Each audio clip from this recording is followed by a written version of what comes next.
quero convidar você a abrir sua Bíblia no Evangelho de Lucas, no capítulo 10.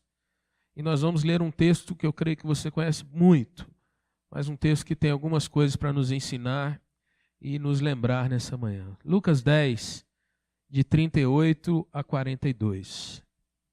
Diz assim a palavra do Senhor. Lucas 10, 38 em diante. Indo eles de caminho, entrou Jesus num povoado, e certa mulher, chamada Marta, hospedou-o na sua casa. Tinha ela uma irmã chamada Maria, e esta quedava-se assentada aos pés do Senhor a ouvir-lhe os ensinamentos. Marta agitava-se de um lado para o outro, ocupada em muitos serviços.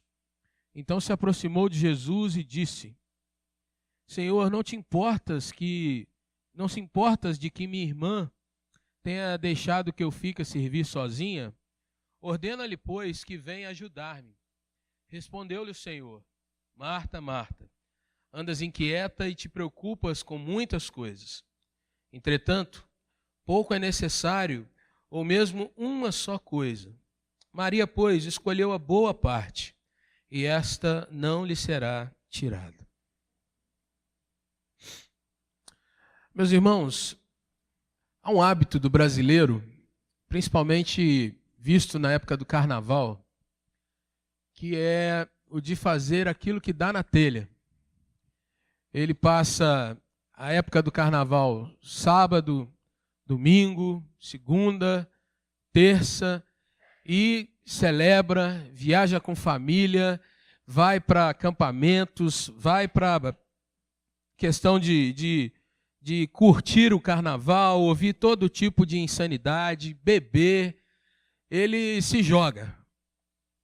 Mas na quarta-feira, a chamada quarta-feira de cinzas, ele tem por hábito, sendo um católico romano, de ir a uma missa e ali, naquele momento de ritual, é passada nele algum pó, que é o chamado pó das cinzas, né? A cinza do arrependimento e da questão da entrega dos seus pecados.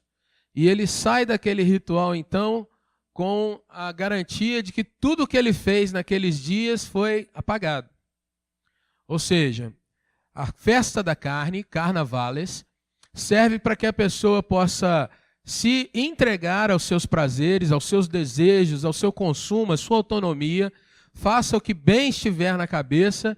A certeza é que na quarta-feira, a chamada quarta de cinzas, tudo será zerado. E a conta continua, então, para o próximo ano, a pessoa vivendo daquela forma. O que eu quero trazer para você é que, muitas vezes, embora nós não nos coloquemos debaixo dessa mesma situação ritualística, muitas vezes, eu e você vivemos de uma forma desenfreada com aquilo que Deus tem nos dado, com a nossa própria condição de vida, e nós não temos a quarta de cinzas, mas muitas vezes no nosso coração nós estamos adquirindo um hábito de construir talvez um domingo de cinzas. Porque a gente faz o que bem entende durante a semana, como dizemos, né, no linguajar dos adolescentes e jovens, a gente toca o tumulto com a nossa vida, a gente age de todas as formas e chega no domingo, a gente traz no coração aquela questão de que de 9 às 10 a gente bate o ponto aqui e ai do pregador se passar de 10 e depois a gente estuda aqueles que vão, é claro. A gente entra numa classe de escola dominical para poder ver alguns textos, ouvir algumas coisas, e a gente não vai ler aqueles textos durante a semana, nós não vamos voltar à palavra do Senhor durante a semana, mas no domingo que vem a gente pode repetir tudo aquilo que a gente fez naquele domingo anterior.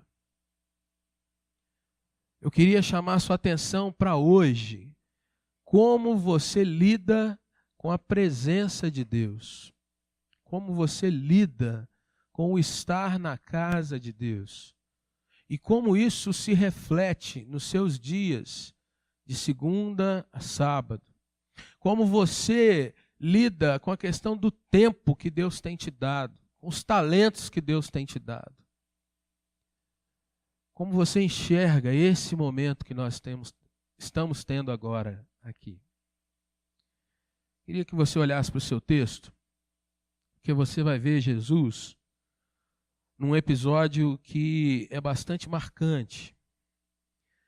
Jesus está no caminho e entra num povoado, é a chamada Betânia, é o nome daquele lugar. Em outros textos você vai ver isso com mais tranquilidade. Ali uma mulher chamada Marta recebe Jesus, hospeda-o em sua casa. Ela não está hospedando apenas o mestre, mas Jesus andava com seus 12, então pelo menos 13 pessoas ela está recebendo na casa dela. Quem lida, quem tem hábito de receber visitas na sua casa, parentes, sabe como dá trabalho às vezes de você preparar um café, de preparar um lugar para as pessoas dormirem, às vezes ter que usar roupa de cama, toalha, aquela questão toda que você se envolve e você sabe que quer oferecer o melhor para as pessoas que você hospeda, que você recebe, que vão passar um tempo contigo, e você sabe quanto muitas vezes isso traz preocupação para a sua vida. Não para a sua vida no sentido de se gastar com aquilo, mas em determinados momentos que você sabe que exigem o seu melhor. Marta, diz o texto, recebe Jesus, e a gente não sabe muito bem, irmãos, o que Jesus está dizendo. Por exemplo, no versículo 42, quando ele diz assim, é necessário pouco, ou mesmo uma coisa só. Parece que o momento em que acontece esse diálogo pode ser um momento de ceia. E aí a gente não tem muita base para dizer se Jesus estava dizendo, olha, é necessário pouco, não precisa esse tanto de pratos, não precisa esse tanto de serviço para tanta gente, bastava um prato só com as refeições ou o pão aqui e a gente estaria bem. Não é muito preciso o que Jesus está afirmando nessa questão aqui do que seria pouco ou muito na questão de Marta. Mas o fato é que Marta estava agitada por conta daquilo que ela estava vivenciando. Era a casa dela, ela chama Jesus, ela o hospeda, ela o recebe. E o que ela vê é que no meio daquele grupo, então, cerca de 13 pessoas com Jesus, mas ela própria, Maria. Quando você lê um outro texto a respeito de Marta e sua família, Lázaro, seu irmão, constantemente estava ali. Então, pelo menos 15, 16 pessoas poderiam estar naquele momento. E Marta vai para um lado, vai para o outro, vai fazer aquilo outro, mas ela se esquece do principal. Ela se esquece de quem estava ali sendo recebido. Ela se esquece daquele que foi o motivo daquilo tudo. Ela se esquece daquele para quem ela disse, vem estar na minha casa. Quero te ver, quero ouvir, quero te conhecer mais. Porque no afã de receber bem Jesus, ela se esquece do próprio Jesus. Irmãos, nessa manhã, eu queria compartilhar com você que muitas vezes eu e você entramos num dinamismo, numa rotina tão carregada de atividades. Nós começamos a ter em nós tantas preocupações com coisas que de fato são importantes. Marta não estava naquele momento querendo fazer uma exibição para Jesus, ela não estava buscando alguma coisa no sentido de impressionar o Senhor, mas ela queria receber bem aquele de quem ela já tinha ouvido que era o Messias. Ela queria ter na casa dela alguém que se sentisse acolhido, cuidado, amado. Isso não é alguma coisa que a gente diga, não tem valor. Marta não estava ali, irmãos, exercendo alguma coisa forçosamente, ela estava com prazer, cuidando das coisas do Senhor. E eu e você, irmãos, muitas vezes, nós assumimos para nós muitas atividades durante a semana, no fim de semana, que são coisas muito importantes, são caras para nós. São coisas que nós talvez dependamos delas, como o nosso próprio trabalho, nosso serviço. São questões que nós temos que desempenhar para o bem da nossa família, dos nossos filhos, do esposo, da esposa, do irmão. Nós assumimos e reassumimos atividades, irmãos, que cada vez mais nós contemplamos que devem ser feitas com esmero.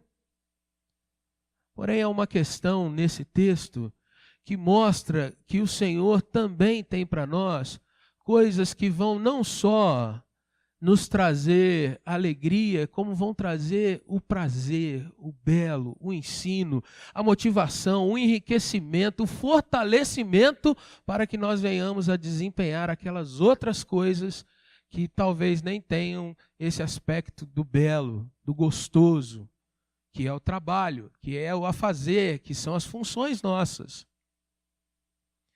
É interessante você olhar que Jesus, quando fala para Marta que ela estava agitada, ele fala que Maria escolheu, segundo o texto ali, a boa parte, não é verdade? Algumas traduções trazem a melhor parte, mas de fato o texto diz que é a parte boa, mas ele diz que é uma parte, ou seja, há um todo envolvido nessa questão. É fato que ela, Maria, escolhe a parte boa naquela hora, mas há todo um contexto que a gente não pode dissociar da outra parte. Marta, de fato, tinha que fazer aquilo, e Jesus a aconselha naquela hora a diminuir aquela carga para prestar atenção no que era a parte boa, que é aquela hora em que Maria está aos pés do Senhor. Mas Jesus não está dizendo que você pode escolher uma coisa e largar a outra. Ele diz, ela escolheu a boa. Essa parte não vai ser tirada dela. Mas ele não está dizendo, Marta, larga tudo para lá. O que ele nos mostra, irmãos, é que a nossa responsabilidade tem que estar associada com o nosso prazer, o nosso deleite. É preciso, sim, entender o que Maria está vivenciando. E nós vamos ver Maria por 3 vezes aos pés de Jesus Cristo.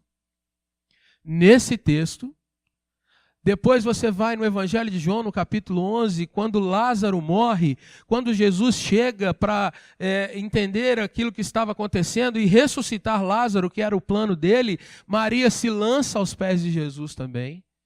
E é naquela hora que Jesus também chora. E depois, em João capítulo 12, a gente vai ver novamente Maria, porque Jesus estava numa casa, ia comer com os discípulos e com os seus algozes, aqueles que eram os doutores da lei, mas Jesus está naquele momento de comer, e novamente Maria entra naquele lugar, derrama um frasco de perfume muito caro aos pés de Jesus e enxuga com seus cabelos. Mais uma vez, Maria está aos pés do Senhor, 3 vezes. Numa, ela está ali ouvindo os conselhos do Senhor. Na outra, ela está derramando o seu sofrimento diante do Senhor. Na terceira vez, ela está derramando a sua gratidão diante do Senhor. Mas Maria estava aos pés do Senhor. Irmãos, quantas vezes eu e você nos esquecemos do que é esse momento nos domingos de manhã? Quantas vezes nós nos esquecemos o que é aquele momento do culto à noite, no domingo aqui com a igreja? Isso é algo que muitas vezes nós começamos a agir como aqueles que celebram a quarta-feira de cinza, porque a gente entra na igreja e sai da igreja e a gente entra carregado de tudo aquilo que passou durante a semana.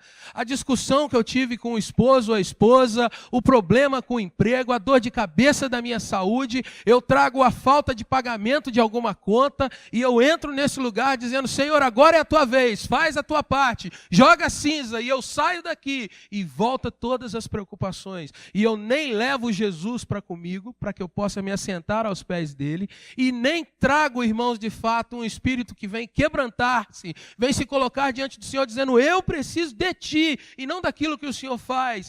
Eu me perco, irmãos, na minha correria, no meu dia a dia, na bagunça que o mundo tem colocado sobre mim. Eu entro nessa cultura de fast food, tudo tem que ser rápido e tudo tem que ser para agora. Quando Jesus nos ensina algumas coisas, quando ele diz, ela escolheu a boa parte. Qual a parte que ela escolheu? Assentar-se e ouvir. Meus irmãos, esse é um tempo em que você vive lotado de informações. Você é super informado. Se você quiser saber o significado de uma expressão, digita no Google, vai aparecer na hora. Se você quer refutar alguém que você não concorda, digita o contrário daquilo no Google e vai aparecer. Hoje as pessoas vivem disso, pouca gente vive de fato saborear as coisas, experimentar as coisas. Nós vamos entrando na época da primavera. Mas essa primavera vai passar e pouca gente vai ver a beleza de algumas flores. Pouca gente vai experimentar um perfume de algo que seja natural. Pouca gente vai olhar e ver que Deus tem trazido irmãos para dentro da igreja e que a gente pode testemunhar que o Senhor continua salvando e abençoando pessoas. Pouca gente vai ver essa época passar, porque daqui a pouco vem o verão e elas têm que se preocupar com o biquíni ou com a sunga que vai ser usada na praia. E depois vem o inverno, então é bom comprar um casaco agora, porque o ano que vem vai estar mais caro. E a gente precisa então pensar que daqui a pouco vem a aposentadoria, então eu preciso fazer um plano de previdência privada hoje. E eu preciso empatar todo o meu dinheiro naquilo, porque daqui a pouco eu não vou ter mais. E você entra na roda da escravidão. E daqui a pouco você para e começa a ver que você não tem visto a sua vida passar. Você não tem visto aquilo que Deus te oferta, coloca diante de você para você saborear com Ele. Você não tem aproveitado o culto ao Senhor para dizer: Jesus, como é bom experimentar a sua presença, porque na realidade você não experimenta mais Jesus. Você experimenta cantar, e mal às vezes. Porque você balbucia algumas palavras, você não abre a sua boca para entender quem está recebendo o teu louvor. Aliás, você nem mesmo tem noção de que você está diante do Rei do Universo, Senhor de todas as coisas. Você acha que está diante do Abraão, cantando para ele. Aliás, muitas vezes você entra e sai desse lugar nem entendendo que isso é uma igreja. Porque na realidade, você tem escolhido a parte da correria, a parte do servir as coisas para as pessoas, para você mesmo. Você às vezes está preocupada se amanhã vai ter leite, pão e café para os seus filhos. E isso é algo nobre, isso é algo perfeitamente admirável, porém isso não é a melhor parte. Eu gostaria de chamar a sua atenção nessa manhã, para que você mesmo, diante da palavra do Senhor que foi lida, está diante de você, se você está com ela aberta, você pensasse que Jesus, quando ouve as reclamações de Marta, ele diz para ela assim: Marta, a parte dela não vai ser tirada. Eu creio que Jesus está dizendo: olha, aquilo que ela tem recebido, ela vai continuar recebendo. E não vai faltar nada, porque ela escolheu fazer o que é melhor. Irmãos, como nós vivemos esse momento de culto? Eu gostaria de trazer para o seu coração que o culto a Deus é o encontro mais sublime que um ser humano pode ter com o Criador.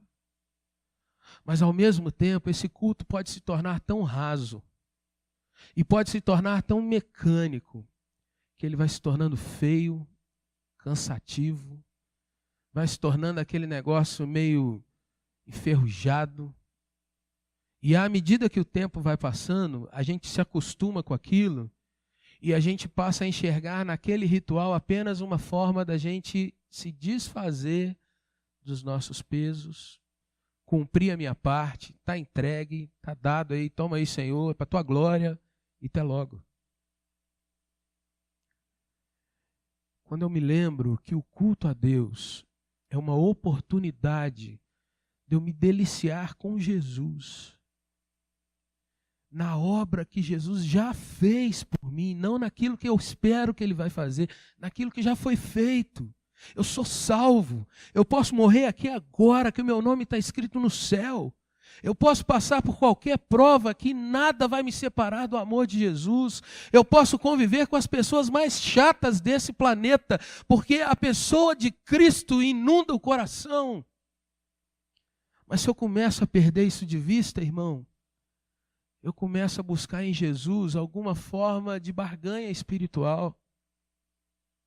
E eu começo a achar que eu sou muito bom, afinal de contas, quantos dos meus parentes nessa hora estão dormindo? Mas eu estou aqui. Quanta gente está fazendo coisa, está no clube, tarará, tarará, mas eu estou aqui. Oh, que santo eu sou. Louvado seja o meu nome, amém. Mas o culto, irmãos, é uma oportunidade para eu estar com Jesus. E isso faz toda a diferença em alguém que começa a conhecer e desfrutar do Salvador na sua mente, porque ele aprende o que é descanso. Ele começa a desfrutar daquela paz que excede o entendimento, mas que inunda o nosso ser.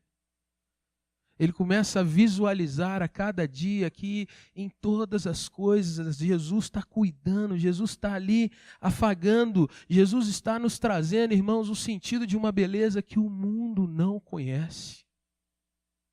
O mundo conhece a beleza daquilo que você pode comprar. O mundo conhece a beleza daquilo que as pessoas podem pintar, daquilo que o outro pode falar. Mas a beleza de Cristo é aquela que nós podemos perceber nas menores coisas e nas grandes coisas também. Mais ainda, culto é um tempo, irmãos, em que nós podemos clamar ao Senhor pelas pessoas que estão conosco, pela nossa família. Nós podemos colocar na nossa casa dizendo: Jesus, o Senhor é o dono daquilo tudo, entra lá, toma conta do meu lar.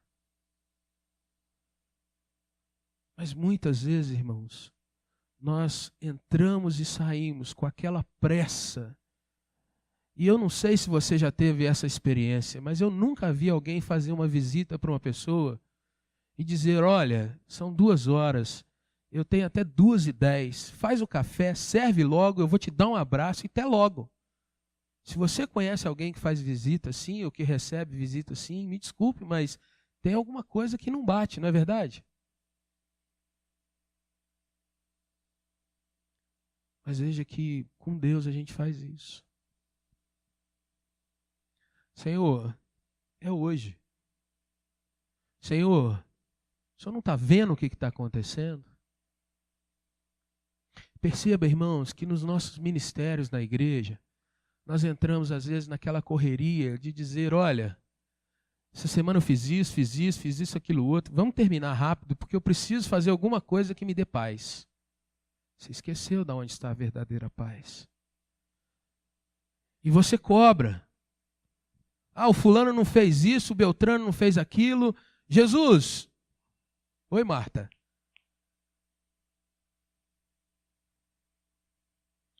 Queria que você pensasse nessa manhã como tem sido a sua vida com o Senhor, meu irmão. Porque eu falei de um aspecto aqui de culto, de a gente desfrutar disso, e de Jesus dizer que quem investe nisso não vai ter isso retirado.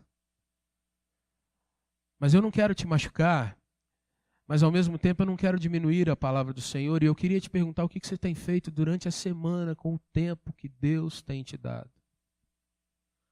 Porque se tem uma coisa que normalmente a gente fala, e eu falo, é que nem sempre a gente tem o tempo que a gente gostaria de ter.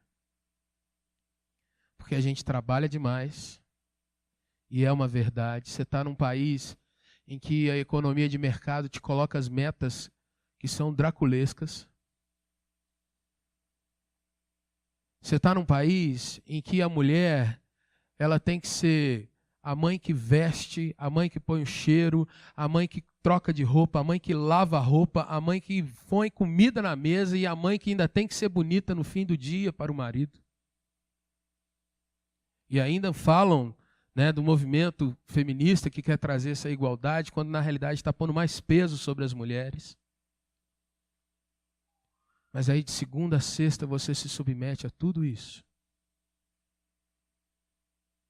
E no domingo, na correria, naquela briga com o relógio, com o tempo, tudo acontece como se fosse Marta dirigindo sua vida.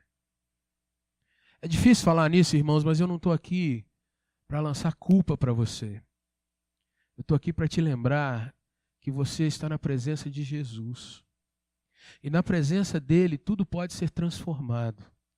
Na presença de Cristo, você não precisa viver essa correria e nessa escravidão.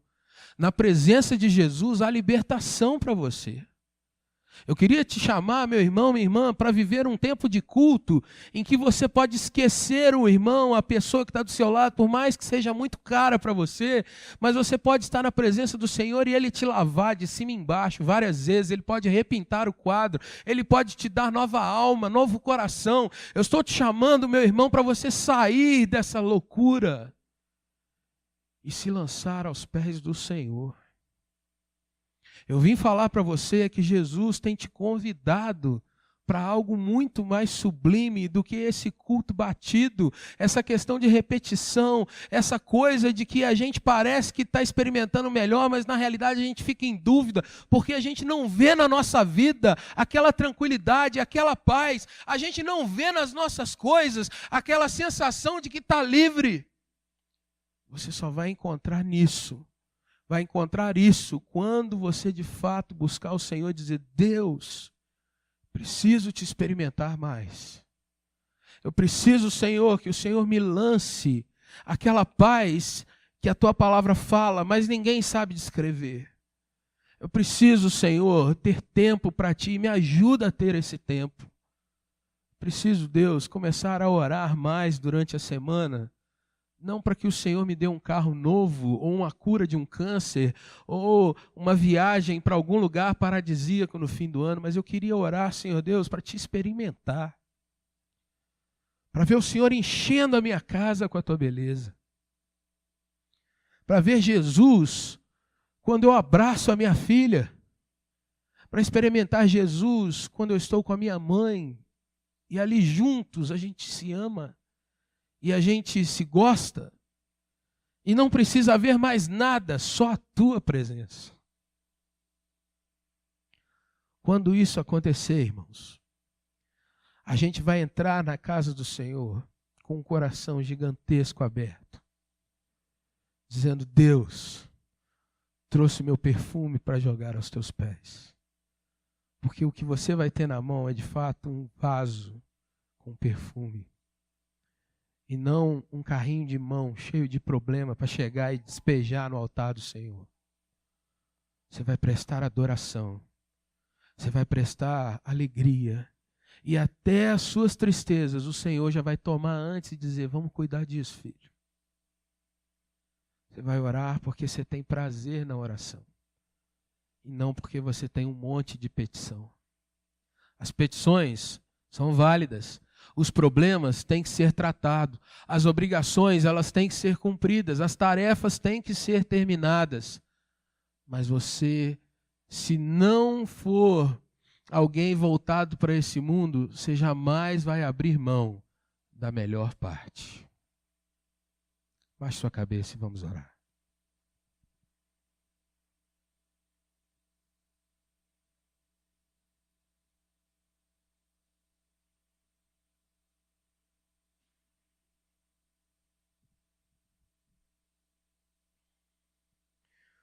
Senhor, nosso Deus, nosso Pai,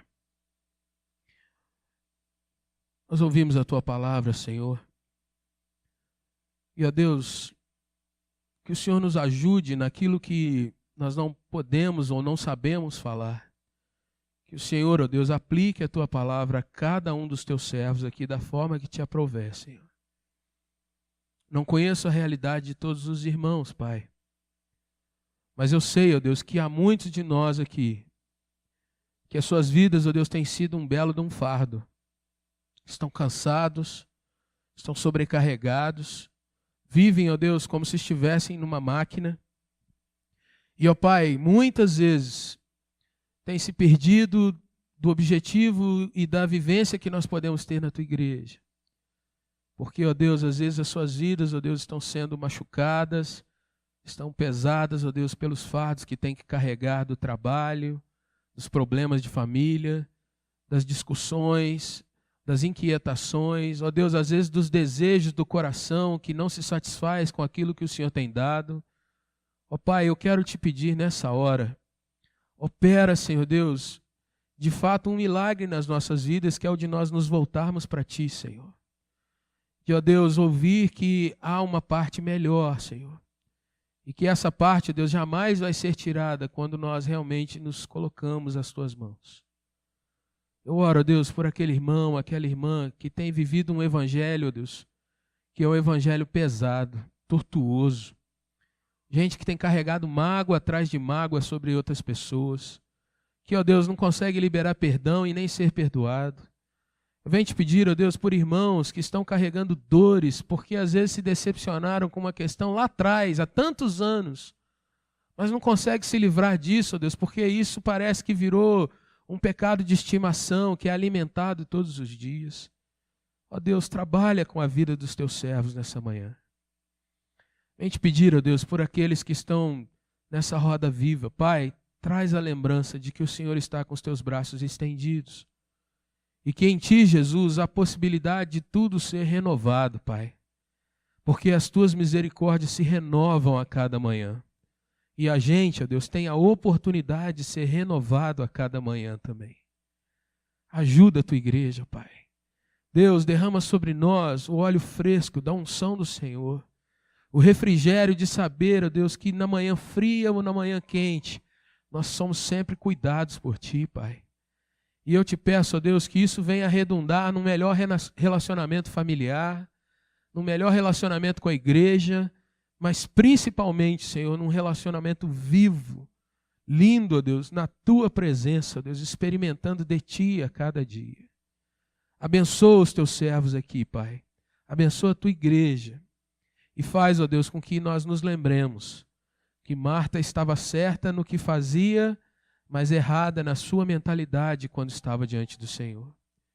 E Maria, Senhor Deus, às vezes sendo mal interpretada, não abriu mão de estar contigo. E por isso foi abençoada e cuidada por ti. Cuida assim de nós. Eu oro em nome do Senhor Jesus. Amém, Senhor.